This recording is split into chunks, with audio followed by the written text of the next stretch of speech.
Hola, hola, mis queridos y apreciados hermanos.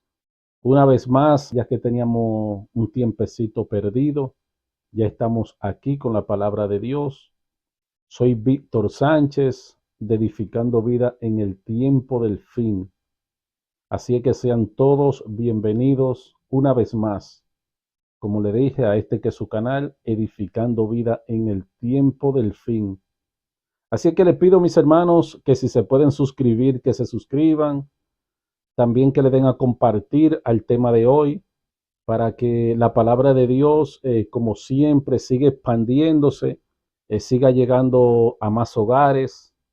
Así que comparte el link, dale me gusta y aquí estamos ya para comenzar el tema de hoy. Así es que vamos a pedir la presencia de nuestro Señor para que sea Él quien nos dirija en el día de hoy a todos. Oramos.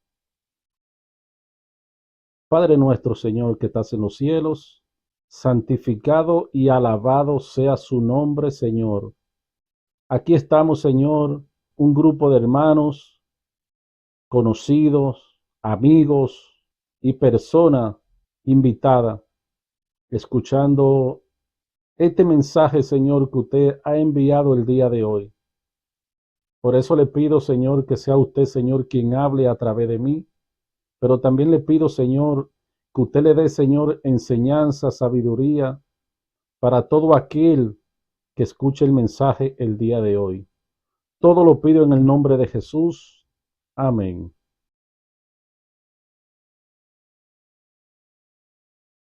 Bueno, quiero que se concentren porque el tema de hoy es un tema muy tenso, si se puede decir. Es un tema muy, pero muy importante que nosotros pongamos atención del tema de hoy. Por eso el tema se va a tratar el día de hoy de lo siguiente. ¿Qué pasó con los 12 espías que fueron enviados a la tierra prometida? Y lo que pasó con la iglesia adventista en el año de 1888. O sea, la Biblia dice que la historia se repite, que no hay nada nuevo debajo del sol. Así que quiero que se concentren porque nuestro tema de hoy tiene que ver con nuestra identidad y con nuestro mensaje como iglesia adventista, con el último mensaje que alumbrará la tierra con su gloria. Así que pongan mucha atención, mis hermanos. Miren, voy a empezar con una pregunta. ¿Cuál era el objetivo de Dios, mis hermanos, al sacar Dios a Israel de Egipto? ¿Cuál era el objetivo de él? ¿Llegar dónde? Llegar a la tierra de Canaán, mis hermanos. Una tierra que fluía leche y miel.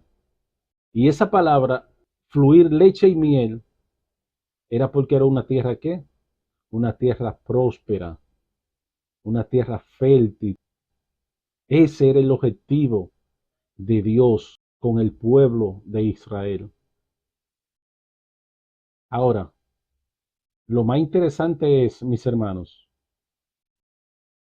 que en el peregrinar por el desierto, Israel causó, mis hermanos, tanto problemas, pero tanto problema a Dios y a Moisés. ¿Y quieren saber ustedes cuáles eran parte de esos problemas que cometían el pueblo? La murmuración y la apostasía. Eso lo dice Pablo en Primera de Corintios capítulo 10. La murmuración y la apostasía. Bueno, según el libro del Espíritu de Profecía en Patriarcas y Profetas, quien provocaba siempre esos problemas, esas revoluciones, esa apostasía, dice que era quien, la multitud mixta. Eran gente impía que había salido con Israel, pero que todavía no se había convertido, sino que eran gente que habían salido con Israel. ¿Por qué? Por miedo al castigo de las plagas. Esta gente era que provocaba siempre que los problemas en el pueblo durante la peregrinación en el desierto. Entonces, mis hermanos, cuando ellos llegaron a la frontera de Canaán, que se le llamaba Cad de Barnea. Y si nosotros analizamos, Moisés mandó ¿a quién? Mandó 12 espías para que fueran a conocer quién, para que fueran a conocer la tierra prometida. Y eso lo encontramos en Números capítulo 13 y capítulo 14. Entonces, según la Biblia, al ellos ir a conocer la tierra prometida, ¿cuántos días iban a tardar? 40 días. Entonces pongan atención, porque vamos a hacer una comparación o un paralelo con lo que vamos a estudiar de 1888. Resulta entonces que mandaron 12 espías, mis hermanos, 12 espías, uno por cada tribu. Fueron, vigilaron y regresaron. Ahora pongan atención, mis hermanos. Lo interesante es que de los 12 espías, solo dos, pongan atención, mis hermanos, solo dos venían con un mensaje positivo para el pueblo. ¿Están poniendo atención? Y 10 con un mensaje negativo para el pueblo. Entonces, esos dos que llevaban ese mensaje positivo de que conquistaran la tierra porque Dios la había prometido, y de los 12, 10 se opusieron a que era imposible conquistar esa tierra, porque allí había porque allí había gigantes. Ahora, ¿qué evidencia había o qué evidencia llevaban de que esa era una tierra próspera y de que Dios la había prometido? ¿Qué es lo que llevaban, mis hermanos? Llevaban, dice la Biblia, un racimo de uva grande, gigante. Imagínense que lo llevaban entre dos. Ahora, esto se pone bueno, mis hermanos. ¿Saben por qué? Porque lo interesante es que los que llevaban el mensaje positivo, ¿quién eran? Eran solo dos de los 12, que era Josué y Caleb. 10 se opusieron, y estos 10 fueron los que levantaron un gran problema o una gran revolución entre el pueblo. Imagínense, mis hermanos. Abran su Biblia, mis hermanos. Vamos a leer Números, capítulo 13, versículo 26 al 31. Dice la palabra de Dios. Y anduvieron y vinieron a Moisés y a Aarón y a toda la congregación de los hijos de Israel en el desierto de Parán, en Cades, y dieron la información a ellos y a toda la congregación, y le mostraron el fruto de la tierra, y les contaron, diciendo: nosotros llegamos a la tierra a la cual nos enviaste, la que ciertamente fluye leche y miel, y este es el fruto de ella. Mas el pueblo que habita aquella tierra es fuerte, y las ciudades muy grandes y fortificadas. Aquí empezó el mensaje negativo. Y también vimos allí a los hijos de Anac. Amalek habita en el Negueb, y el Eteo, el Jebuseo y el Amorreo habitan en el monte, y el Cananeo habita junto al mar y a la ribera del Jordán. Entonces Caleb hizo callar el pueblo delante de Moisés y dijo: subamos luego y tomemos posición de ella, porque más podremos nosotros que ellos. Este es el mensaje positivo, mis hermanos. Pongan atención. Mas los varones que subieron con él dijeron: no podremos subir contra aquel pueblo, porque es más fuerte que nosotros. Noten, mis hermanos, de los 12 espías, dos dijeron que conquistaran la tierra porque Dios la había prometido. Dos. No importa que hayan gigantes, pero esta fue la tierra que Dios prometió. Dios ha dicho que la va a entregar a nuestras manos. Ese fue el mensaje de Josué y Caleb. Pero de los 12, 10 dijeron que no, ahí hay gigantes. Es imposible vencer ese pueblo. Esa tierra es más fuerte que nosotros. La gente que ahí habita es más fuerte que nosotros. Hermanos, a usted, hermano en la fe, aquí hay algo muy importante que nosotros tenemos que aprender. Aquí hay algo que nosotros debemos notar, algo importante. Siempre hay gente que se va a oponer a qué? Al mensaje en el pueblo de Dios. Hay gente que se va a oponer al mensaje en el pueblo de Dios, mis hermanos. Siempre hay gente que se opone. Ahora noten lo que vamos a leer a continuación.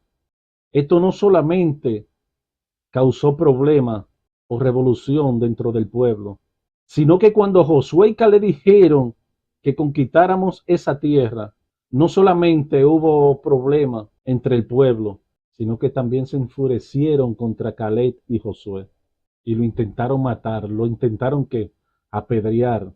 Solamente, mis hermanos, ¿saben por qué? Porque dijeron, vamos a conquistar la tierra. Noten, mis hermanos, vamos a conquistar la tierra que Dios ha prometido. Noten, mis hermanos, que solo dos hombres tenían fe.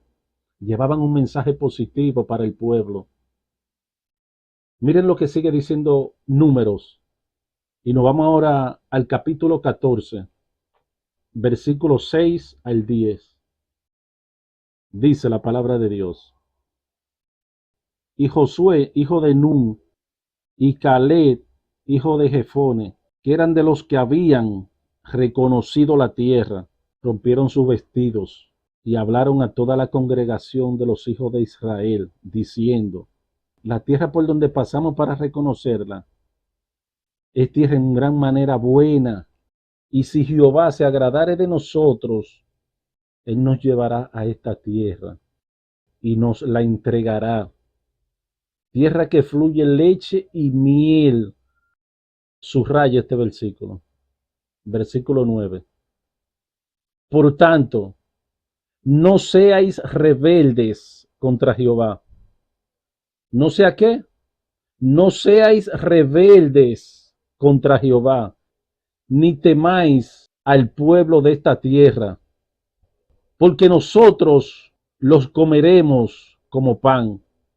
Su amparo se ha apartado de ellos, y con nosotros está ¿quién? Está Jehová. No los temáis. Versículo 10. Entonces, toda la multitud habló de qué? De pedrearlos. Pero la gloria de Jehová se mostró en el tabernáculo de reunión a todos los hijos de Israel. Ahora yo me pregunto, ¿por qué lo querían apedrear? ¿Por qué lo querían matar a ellos dos? Si no habían hecho nada malo, si solamente habían impartido un mensaje de conquistar la tierra prometida. Ahora, mis hermanos, aquí va en lo interesante. Miren, por esa rebelión del pueblo de no creer la palabra de Jehová en boca de Josué y Caleb, entonces, ¿qué pasó con el pueblo? ¿Qué pasó, mis hermanos, por su rebeldía? En lugar de entrar en 40 días, ¿cuánto andaron como locos rodeando Cades Barnea? Y nunca, mis hermanos, nunca encontraron el camino. Nunca, estando ahí mismo, nunca encontraron el camino por su rebeldía. Hermanos, miren dónde lo llevó el pecado de rebelión. Anduvieron 40 años dando vueltas en el mismo lugar, dando vueltas sobre la tierra prometida, y nunca iban al camino. 40 años por rebelión. Mis hermanos, es pecado murmurar contra Dios, según Pablo. Es pecado murmurar, mis hermanos. Noten ahora como dice el libro de Patriarcas y Profetas en la página 360, hablando de esta apostasía del pueblo. Patriarcas y Profetas, página 360. Dice, En su incredulidad, los israelitas limitaron el poder de Dios, volvieron a cometer el error de murmurar contra Moisés y Aarón. Este es pues el fin de nuestra esperanza, dijeron. Esta es la tierra por cuya posesión hicimos el largo viaje desde Egipto. Acusaron a sus jefes de engañar al pueblo y de traer tribulación sobre Israel. Fuerte, mis hermanos, pero sigue diciendo la cita. Pero los 10, interrumpiéndolo, pintaron los obstáculos con colores aún más sobrios que antes. No podemos subir contra aquel pueblo, dijeron, porque es más fuerte que nosotros. Todo el pueblo que vive en medio de ella es gente de gran estatura. También vimos allí gigantes, hijos de Anat, raza de los gigantes. Nosotros éramos, a nuestro parecer, como langosta, y así le parecíamos a ellos. Bueno, vemos aquí un mensaje negativo y un mensaje positivo. Murmurar en contra de Dios. Se le dio 40 años por rebelión, mis hermanos. Y nunca encontraron la Canaán. Ahora, mis hermanos, aquí viene lo interesante. ¿Qué tiene que ver esto con nuestro mensaje como iglesia adventista? ¿Saben qué? Dios conoce el pasado y el futuro también, porque Dios fue quien creó todo y Dios es infinito, Dios es eterno, Dios dirige la historia profética. Ustedes sabían que esto también pasó en el 1888. O sea, la historia se repitió. La historia es exacta, mis hermanos, y paralela. Ahora, ustedes saben que es 1888. Vamos a esto, mis hermanos. Miren, yo creo que hay muchos adventistas que desconocemos que es 1888.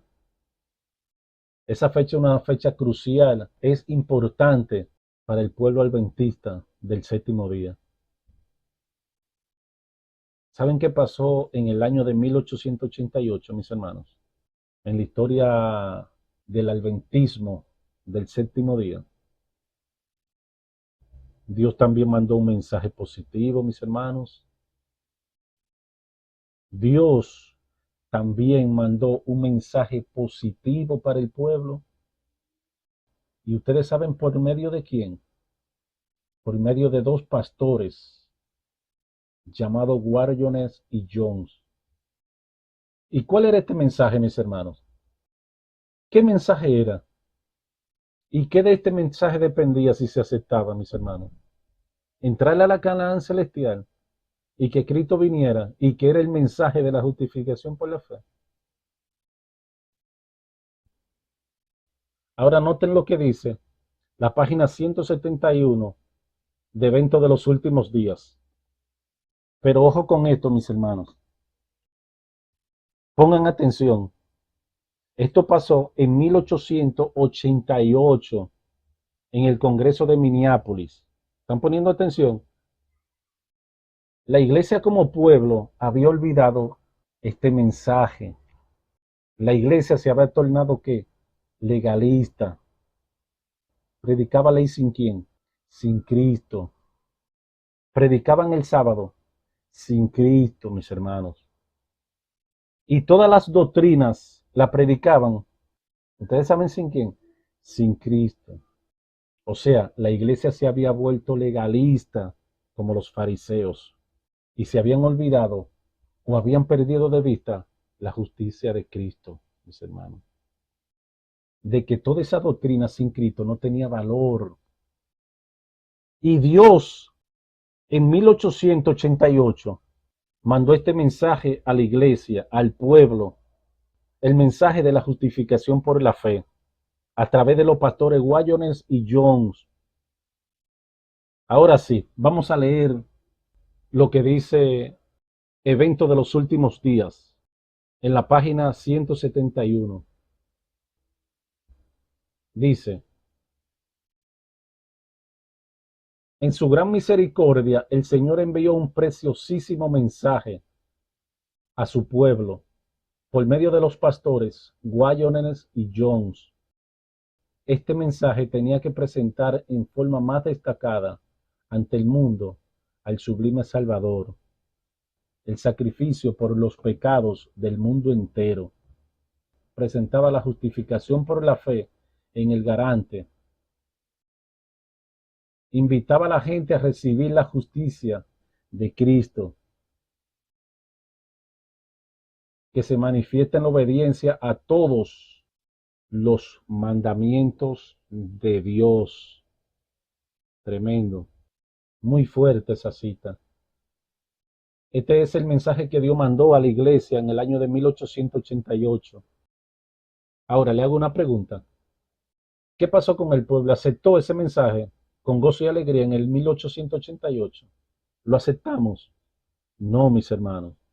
Ese mensaje fue rechazado. Ese mensaje fue rechazado, mis hermanos.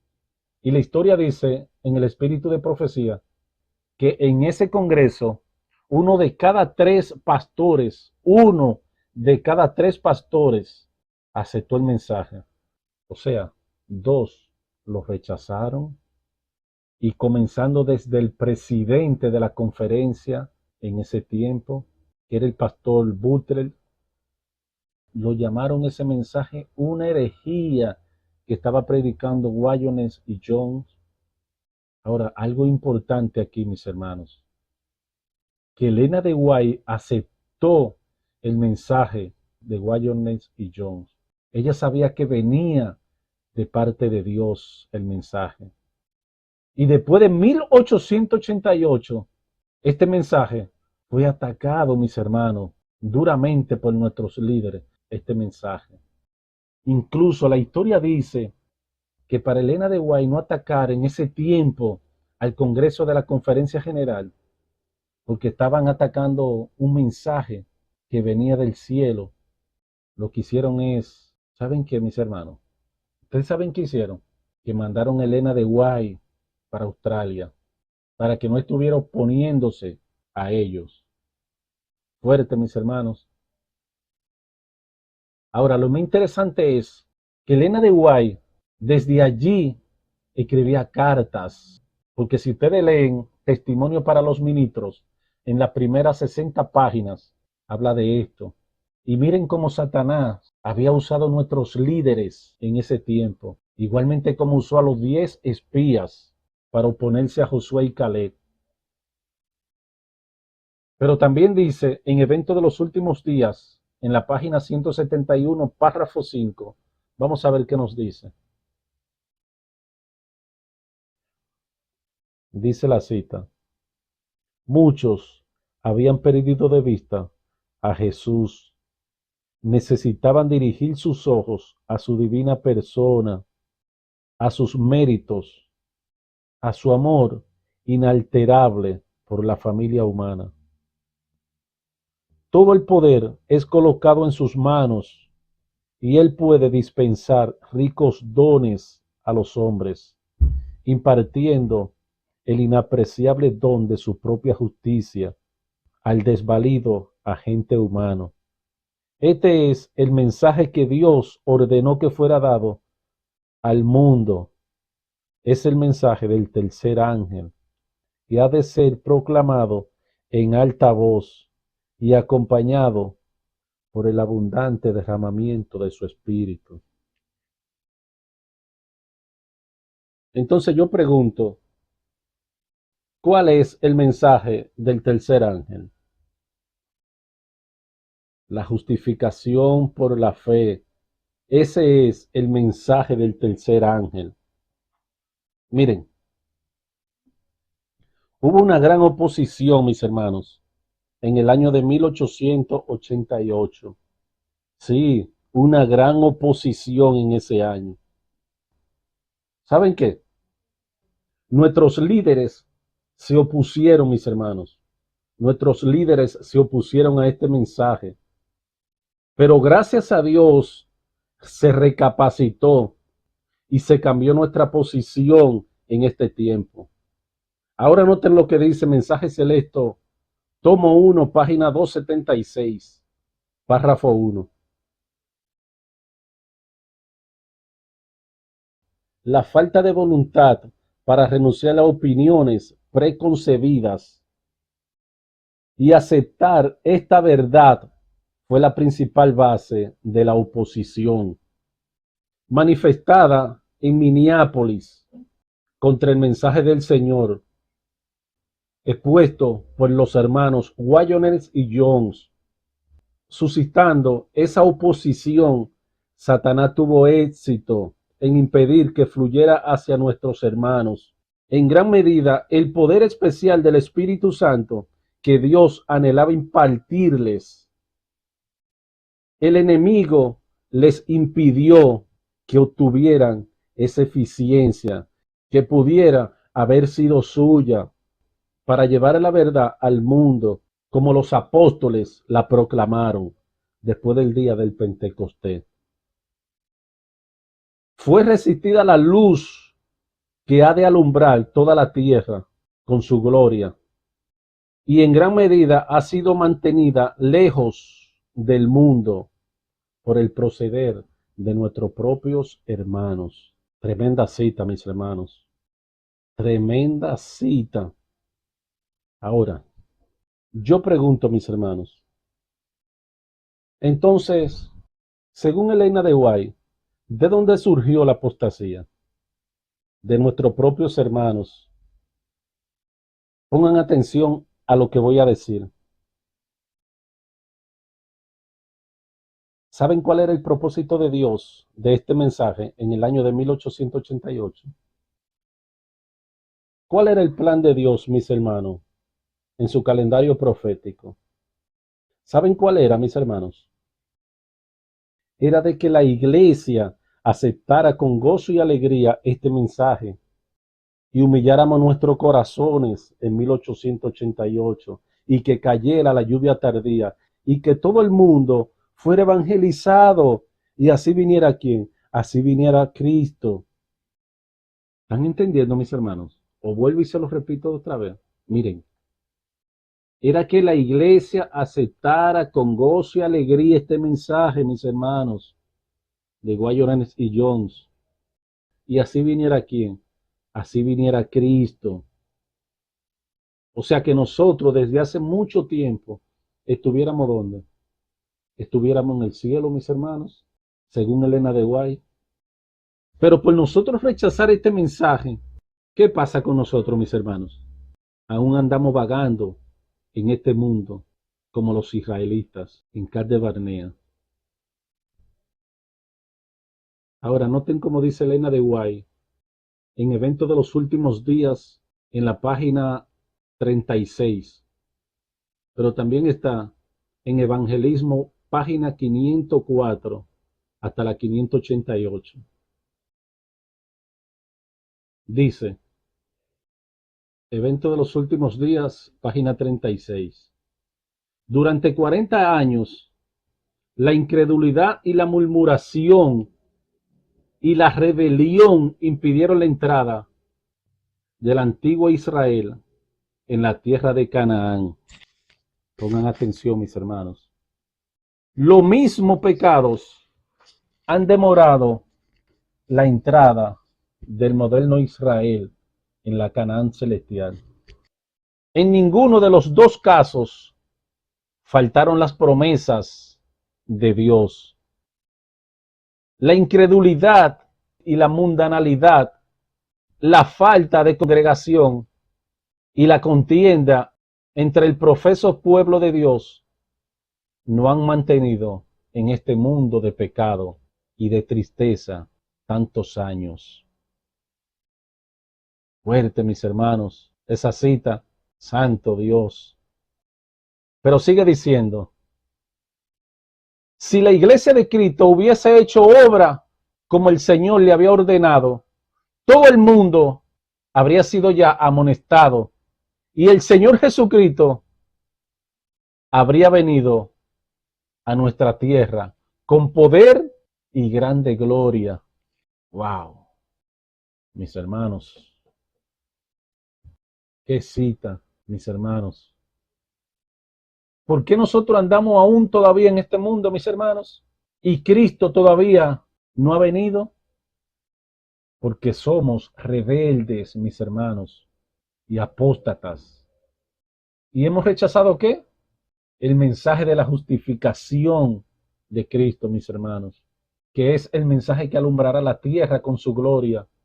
Uf, gloria a Dios. Claro, ustedes sabían eso, mis hermanos.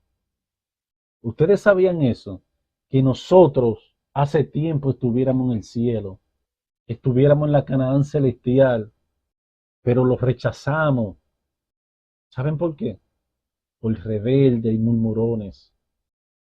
Andamos todavía nosotros viviendo aquí en esta tierra de pecado, en este mundo como Israel en el desierto. Ahora, les hago una pregunta, mis hermanos. ¿Qué es, mis hermanos, la justificación por la fe? ¿Ustedes saben por qué yo hago esta pregunta, mis hermanos? Porque hay algunos hermanos que saben qué es justificación por la fe, pero otros hermanos tal vez se preguntan y se ponen a pensar que qué es eso. Miren, vamos a leer estas dos últimas citas de Elena de White y quiero que se concentren y pongan atención y lean junto conmigo. Y en estas dos citas, Elena de White define diáfanamente el término de la justificación por la fe. Y la primera cita es Fe y Obras, página 107. Dice, cuando el pecador penitente, contrito delante de Dios, comprende el sacrificio de Cristo en su favor y acepta este sacrificio como su única esperanza en esta vida y en la vida futura, sus pecados son perdonados. Esto es justificación por la fe. La otra cita es Testimonio para los ministros, la página 456, párrafo 3. Dice, ¿qué es la justificación por la fe? O sea, una pregunta. Es la obra de Dios que abate en el polvo de la gloria del hombre y hace el hombre lo que éste no puede hacer por sí mismo. Ahora, ¿por qué 1888 es importante para el pueblo adventista? ¿Por qué, mis hermanos? ¿Y por qué tiene que ver con el mensaje del tercer ángel? ¿Por qué? ¿Saben por qué, mis hermanos? Miren, ¿en qué otra etapa de la historia se predicó el mensaje de la justificación por la fe? ¿Ustedes saben cuándo, mis hermanos? En el movimiento de la Reforma Protestante en 1517. ¿Y quién fue el precursor de la Reforma Protestante, mis hermanos? ¿Y cuál era el versículo preferido de Martín Lutero? O sea, ¿cuál fue el versículo que Dios le dio a Martín Lutero para que rompiera el credo papal y la indulgencia? ¿Saben cuál era, mis hermanos? Romanos 1:17. Ustedes saben que ese es el versículo de la Reforma Protestante. Y ese versículo dice, Romanos 1:17, el justo por la fe vivirá. Ese fue el mensaje de la Reforma Protestante, la justificación por la fe. Ahora noten esto. Miren, le cuento. ¿Cuál era la diferencia entre el mensaje de la Reforma Protestante y el mensaje de 1888? ¿Cuál era la diferencia? Porque yo me quedé sorprendido, porque yo me quedé pasmado con lo que dice el espíritu de profecía. Ponga atención, escúchenme esto. Aunque estos reformadores en la Reforma Protestante rescataron muchas verdades, ustedes saben, rescataron muchas verdades, la reforma no se completó en los días de Lutero, la reforma sigue. ¿Están entendiendo? ¿Están poniendo atención? La reforma sigue. Ahora, ¿quieren saber cuál fue la diferencia que predicó Martín Lutero y la que predicó Wyon y Jones? ¿Ustedes quieren saber? Por eso yo le dije que pongan atención, que se concentren. ¿Saben por qué? Porque miren, el mensaje de la Reforma Protestante era que en Cristo somos justificados y perdonados. Pero hasta allí, mis hermanos, se quedó hasta ahí. Hasta ahí se quedó. Ahí se quedaron, ¿cierto? Los reformadores protestantes no creían que la justificación por la fe seguía. ¿En qué? En la santificación. Hermanos, esto es importante que se sepa. Esto es importante que nosotros como adventistas conozcamos nuestra doctrina y nuestro mensaje distintivo. El mensaje de la justificación por la fe en el 1888 de Wyon y Jones tiene que ver con victoria sobre el pecado, algo que los reformadores protestantes en 1517 no predicaban, mis hermanos. Porque miren, Martín Lutero, Juan Calvino, Juan Hus, Jerónimo, ni Euricles V predicaron eso. No, mis hermanos, no lo predicaron eso.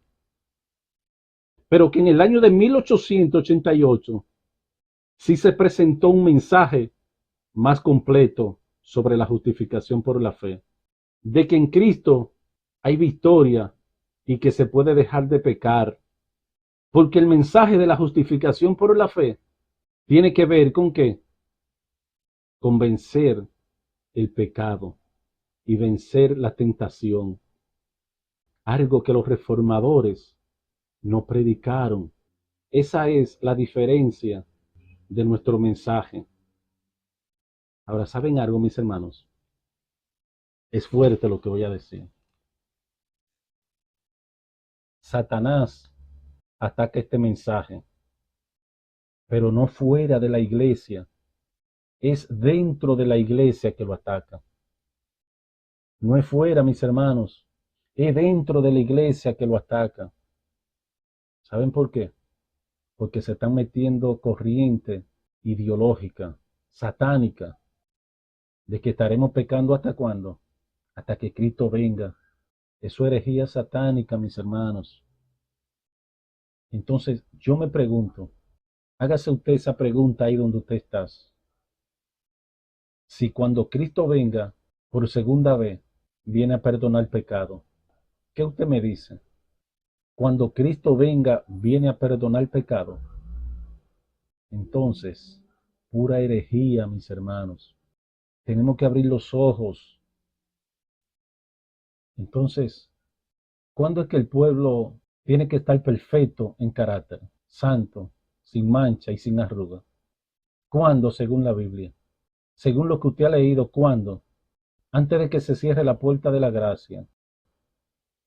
Cristo en su segunda venida no viene a perdonar pecado, ni viene a transformar carácter. ¿Qué es lo que viene a transformar Cristo cuando venga? Nuestra naturaleza física. Pero antes de que Cristo venga, habrá un pueblo que habrá dominado ¿qué? Que habrá dominado completamente esa naturaleza física pecaminosa, mis hermanos. Y ese mensaje no lo predicó Martín Lutero, mis hermanos, ni ningún reformador protestante. Ese es el mensaje que se dio en 1888. Miren, voy a leer esta última cita, y es fuerte lo que dice esta cita. Y esta cita la encontramos Rivian Herald, 24 de julio del año de 1888, párrafo 5. Dice Elena de White: puedes decir que crees en Jesús cuando aprecia el costo de la salvación. Puede hacer esta afirmación cuando sienta que Jesús murió por ti en la cruz del Calvario. Cuando tiene una fe inteligente y comprensiva de que su muerte hace posible que deje de ¿qué? Que deje de pecar. Entonces, ¿qué tiene que ver el mensaje de 1888? Y justificación por la fe tiene que ver con qué también. En que Cristo nos da la victoria para dejar de qué? Para dejar de pecar. Pero hay algo que quiero que pongamos claro. Miren, en la iglesia se está metiendo una ideología satánica que tiene que ver con Babilonia, mis hermanos. Ojo con esto. Que dicen que es imposible dejar de pecar. Por lo tanto, estaremos pecando hasta que Cristo venga por segunda vez. Así es que quiere Satanás que pensemos todos así. Porque si estamos pensando que Cristo viene a perdonar los pecados, pues nos perderemos, mis hermanos. Pues nos vamos a perder, mis hermanos. Porque la Biblia dice que Cristo no viene a perdonar pecado. La Biblia dice que Cristo viene a buscar un pueblo sin mancha y sin arruga, según la Biblia. Y dice el espíritu de profecía que antes de que Cristo venga y antes de que la puerta de la gracia se cierre, Dios tendrá un pueblo perfecto en carácter. ¿Y cómo se llama esa generación, mis hermanos? La generación de Enoch, que son los 144,000. Amén. Que Dios te bendiga.